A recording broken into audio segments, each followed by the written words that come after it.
Well, greetings. As we begin our study of Titus, we're going to do a broad overview of how the church developed from its very beginning and how it kind of bypassed Crete and then eventually would come back to it.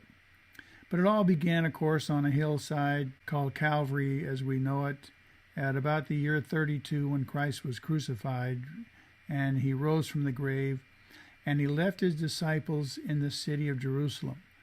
And they eventually would spread the gospel to Samaria, but still remain here for about 5 years, until eventually as the gospel would spread, it would spread to the city of Damascus, largely because of persecution. But by the year 37, a Sanhedrin member by the name of Saul was persecuting Christians in Damascus, and he met Jesus on the road to Damascus. From here, Saul would spend 3 years to the east in the desert with numerous encounters with Christ. Following that 3 years, then he returned to Jerusalem to share with them what Christ had taught him and showed him. But the turmoil that he created in Jerusalem with the believers who had serious doubts and couldn't handle the uniqueness of the doctrine, Paul left and returned to his home in Tarsus somewhere around the year 40. Meanwhile, the gospel continued to spread to the north to the city of Antioch. At approximately the year 44, the church at Jerusalem sent a delegation up to Antioch to see how it was doing, and they were astonished at how rapid the church had been growing. And so Barnabas then went to Tarsus to try to find Saul, and they returned with him. Together with a number of others, they serve in the church of Antioch, establishing it.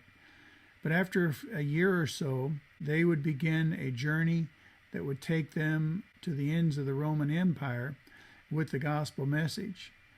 And actually, the area that would be embarked by these young missionaries would be encompassed with just enormous potential.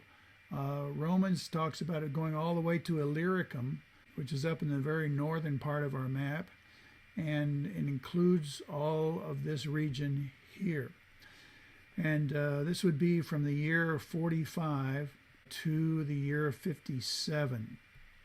And it would include approximately 3 different trips, at least by the Apostle Paul, each one of them lasting between 2 and, say, 4 years, during which he would establish the churches in this whole region and develop disciples and teams that would continue on.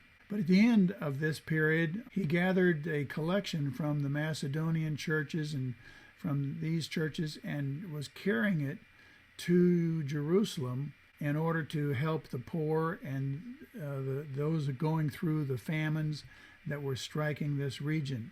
But unfortunately, at that point in time, his offer was not accepted because he had Gentiles with him, and the Jews could not handle the Gentiles. So he was arrested and taken from Jerusalem then to Caesarea. And he would remain in Caesarea for 3 years. The approximate time in Caesarea would be about 57 through 60, somewhere in this general vicinity. You wonder why this would happen. I think the answer is Luke. In Luke's gospel, he says that he thoroughly investigated all of the surviving witnesses to the resurrection and all about the elements of the story of Jesus, and he writes about it in his very well documented gospel. This seems to be a lengthy period of time for him to be able to do that. Meanwhile, at the end of this period, Paul appeals to Caesar, and so he begins a journey now that would take him to the Fair Haven in Crete, and then through some storms in this area, the ship would be shipwrecked on Malta.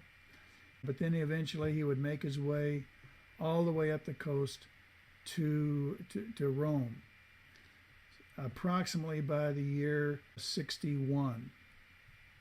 And he would stay in Rome from 61 to 63. During this time, he writes his prison epistles that we have been able to build the whole church upon as he corrects errors. And so this was a great opportunity for the church to be able to gain this insight that the Lord had showed him. But then at approximately the year 63, at some point in this time, he's released from Rome, and we put together sort of an itinerary that seems to be him leaving Rome and going to Corinth.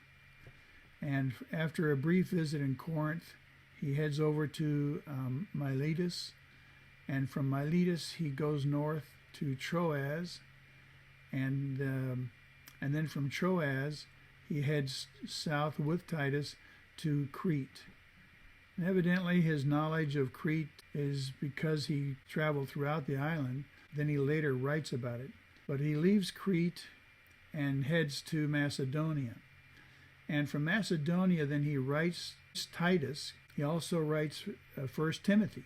Sends that over to Ephesus, where Timothy is. And so the letter that comes back to Titus here on Crete, and in the last chapter of it, Paul asks him to meet him in Nicopolis here on the coast. So Titus evidently travels after the book of Titus is delivered and practiced. He meets Paul in Nicopolis, where they evidently strategized.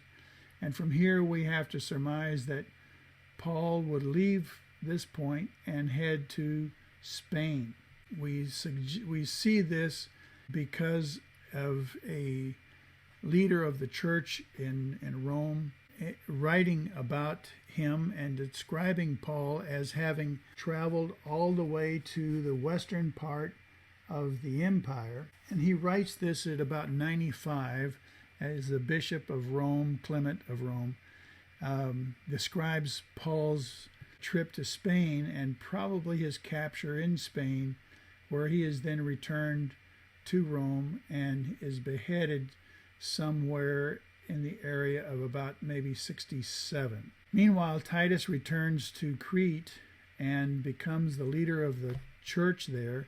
In fact, he becomes the first bishop of the whole island of Crete. That takes us up to the beginning of our study in Titus. It will give us our background for how we can appreciate this establishing of this early church.